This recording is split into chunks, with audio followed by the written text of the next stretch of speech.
My name is Caroline and I specialise in yoga for women's health, more specifically perimenopause and beyond. So today I'm going to be sharing with you my top 3 yoga poses for perimenopause symptoms.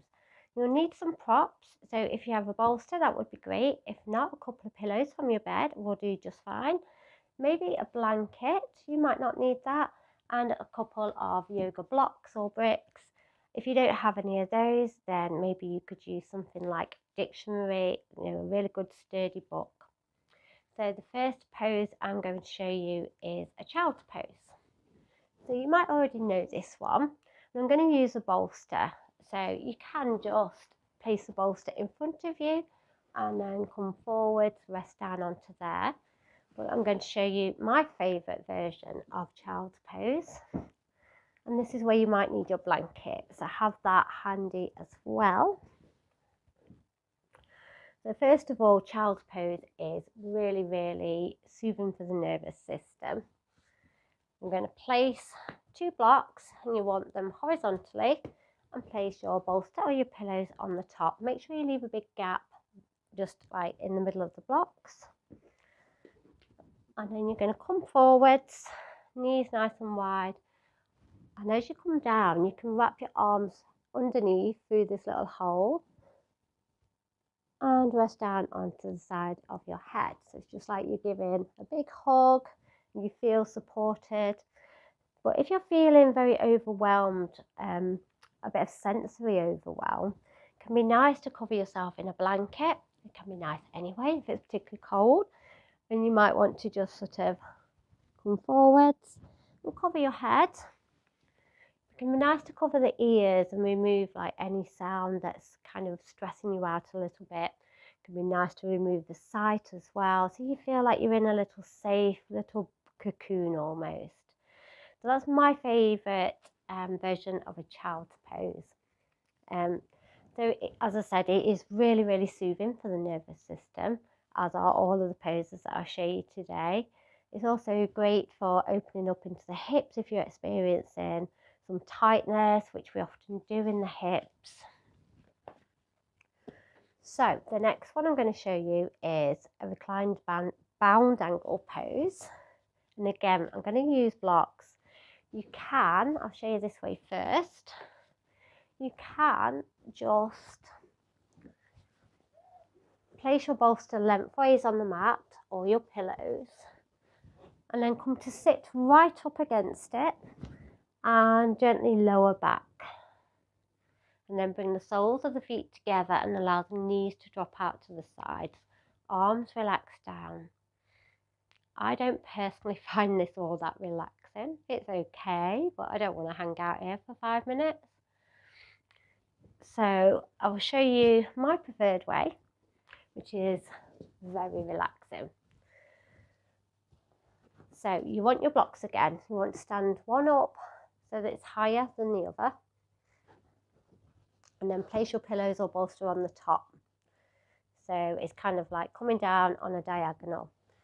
And you just really want to make sure before you lie back on those that everything's really sturdy and it's not going to give way from underneath you. So exactly as we did before, sit right up and gently lower yourself back. Soles of the feet come together, allow the knees to drop out.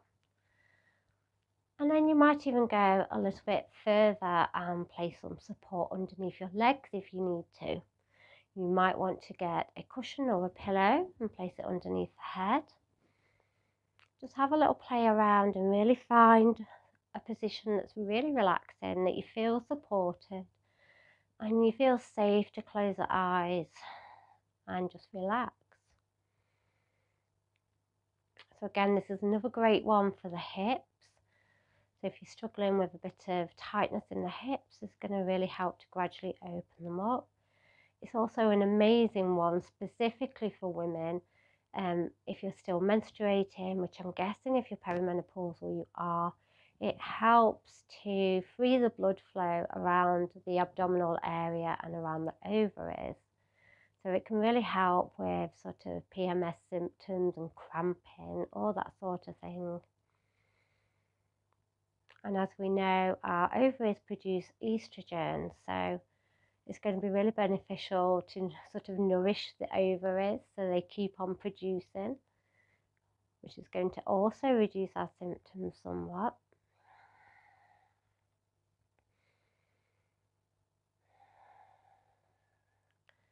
So all these poses, they could be done together, or if you're really short on time, it's nice to just have like one pose you can go to that you know is going to help. Just spend 5 minutes there. Lovely. And then I'm going to show you one final pose.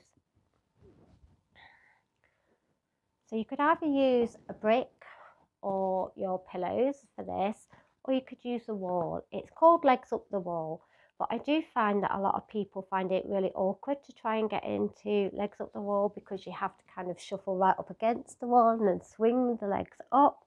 So I prefer this version. So you're quite simply going to come to lie down, press into the feet just so you can place a block or your bolster underneath the pelvis.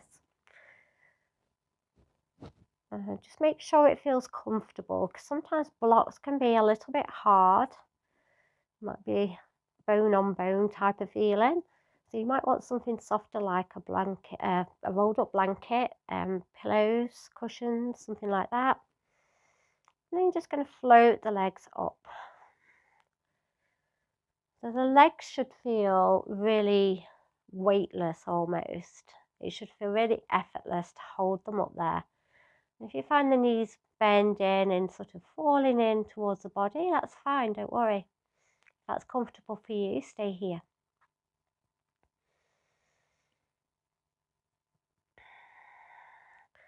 So again, this pose is really soothing for our nervous system. As well as that, if you have restless leg syndrome, I have that myself, it's really beneficial for that. So if you were to spend a couple of minutes in this pose before you went to bed, you might find that you're not waking up at all with those twitchy legs. I know how annoying that is. It's also great if you suffer from varicose veins. It can offer some relief from that. Also stimulates the thyroid gland. And as we know, all of our glands in our bodies produce hormones. So these things are all good.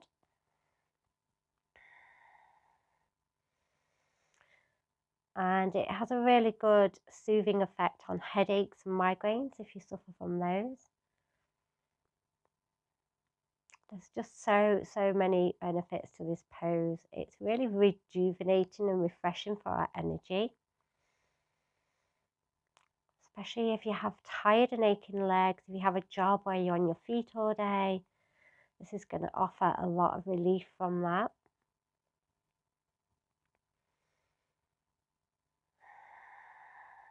As I said, you can do this against the wall. You would simply have your hips right up towards the wall and rest your feet against the wall.